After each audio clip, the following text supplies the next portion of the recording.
4,000 लोगों को खिलाना।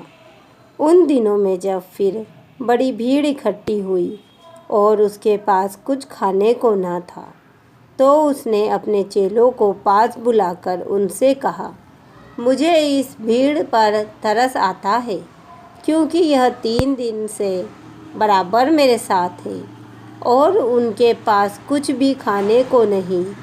यदि मैं उन्हें भूखा घर भेज दूं, तो मार्ग में थक कर रह जाएंगे, क्योंकि इनमें से कोई कोई दूर से आए हैं।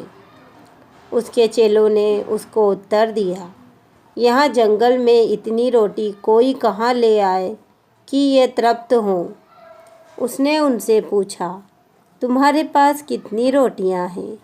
उन्होंने कहा, 7। तब उसने लोगों को भूमि पर बैठने की आज्ञा दी और वे 7 रोटियां ली और धन्यवाद करके तोड़ी और अपने चेलों को देता गया कि उनके आगे रखे, और उन्होंने लोगों के आगे परोस दिया। उनके पास थोड़ी सी छोटी मछलियां भी थी।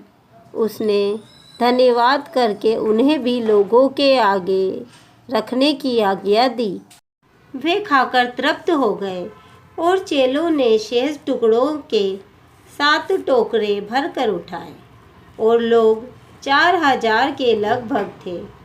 तब उसने उनको विदा किया और वह तुरंत अपने चेलों के साथ नाव पर चढ़कर दलमनूता प्रदेश को चला गया। फिर फरीसी आकर उससे वाद विवाद करने लगे और उसे जांचने के लिए उससे कोई स्वर्गीय चिन्ह मांगा। उसने अपनी आत्मा में आह भरकर कहा, इस समय के लोग क्यों चिन्ह ढूंढते हैं? मैं तुमसे सच कहता हूँ कि इस समय के लोगों को कोई चिन्ह नहीं दिया जाएगा। और वह उन्हें छोड़कर फिर नाव पर चढ़ गया और पार चला गया। चेले रोटी लेना भूल गए थे और नाव में उनके पास एक ही रोटी थी। उसने उन्हें चिताया, देखो, फरीसियों के खमीर और हेरोदेस के खमीर से चौकस रहो। वे आपस में विचार करके कहने लगे, हमारे पास रोटी नहीं है। यह जानकर यीशु ने उनसे कहा, तुम क्यों आपस में यह विचार कर रहे हो कि हमारे पास रोटी नहीं? क्या अब तक नहीं जानते और नहीं समझते? क्या तुम्हारा मन कठोर हो गया है? क्या आंखें रखते हुए भी नहीं देखते और कान रखते हुए भी नहीं सुनते? और क्या तुम्हें स्मरण नहीं कि जब मैंने 5,000 के लिए 5 रोटियां तोड़ी थी, तो तुमने टुकड़ों को कितनी टोकरियां भर कर उठाई? उन्होंने उससे कहा, 12 टोकरियां। और जब 4,000 के लिए 7 रोटियां थी, तो तुमने टुकड़ों के कितने टोकरे भरकर उठाए थे? उन्होंने उससे कहा, 7 टोकरे। उसने उनसे कहा, क्या तुम अब तक नहीं समझते? वे बेतसैदा में आए और लोग एक अंधे को उसके पास ले आए और उससे विनती की कि उसको छुए।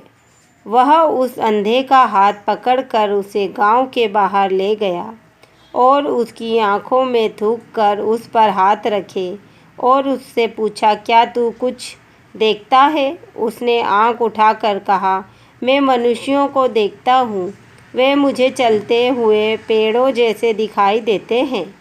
तब उसने दोबारा उसकी आंखों पर हाथ रखे और अंधे ने ध्यान से देखा, वह चंगा हो गया और सब कुछ साफ साफ देखने लगा। उसने उसे यह कहकर घर भेजा, इस गांव के भीतर पाँव भी न रखना।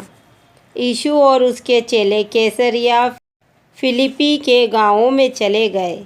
मार्ग में उसने अपने चेलों से पूछा, लोग मुझे क्या कहते हैं? उन्होंने उत्तर दिया, यूहन्ना बपतिस्मा देने वाला, पर कोई कोई एलिय्याह और कोई कोई भविष्यद्वक्ताओं में से एक भी कहते हैं। उसने उनसे पूछा, परंतु तुम मुझे क्या कहते हो? पतरस ने उसको उत्तर दिया, तू मसीह है। तब उसने उन्हें चिताकर कहा कि मेरे विषय में यह किसी से ना कहना। तब वह उन्हें सिखाने लगा कि मनुष्य के पुत्र के लिए अवश्य है कि वह बहुत दुख उठाए और पुरनियों और प्रधान याजक और शास्त्री उसे तुच्छ समझकर मार डालें और वह 3 दिन के बाद जी उठे। उसने यह बात उनसे साफ साफ कह दी। इस पर पतरस उसे अलग ले जाकर झिड़कने लगा, परंतु उसने फिरकर अपने चेलों की ओर देखा और पतरस को झिड़क कर कहा, हे शैतान, मेरे सामने से दूर हो, क्योंकि तू परमेश्वर की बातों पर नहीं परंतु मनुष्यों की बातों पर मन लगाता है। उसने भीड़ को अपने चेलों समेत पास बुलाकर उनसे कहा, जो कोई मेरे पीछे आना चाहे वह अपने आप से इनकार करे और अपना क्रूस उठाकर मेरे पीछे हो ले, क्योंकि जो कोई अपना प्राण बचाना चाहे वह उसे खोएगा, पर जो कोई मेरे और सुसमाचार के लिए अपना प्राण खोएगा वह उसे बचाएगा। यदि मनुष्य सारे जगत को प्राप्त करे और अपने प्राण की हानि उठाए तो उसे क्या लाभ होगा? मनुष्य अपने प्राण के बदले क्या देगा? जो कोई इस व्यभिचारी और पापी जाति के बीच मुझसे और मेरी बातों से लजाएगा, मनुष्य का पुत्र भी जब वह पवित्र दूतों के साथ अपने पिता की महिमा सहित आएगा तब उससे भी लजाएगा। आमीन।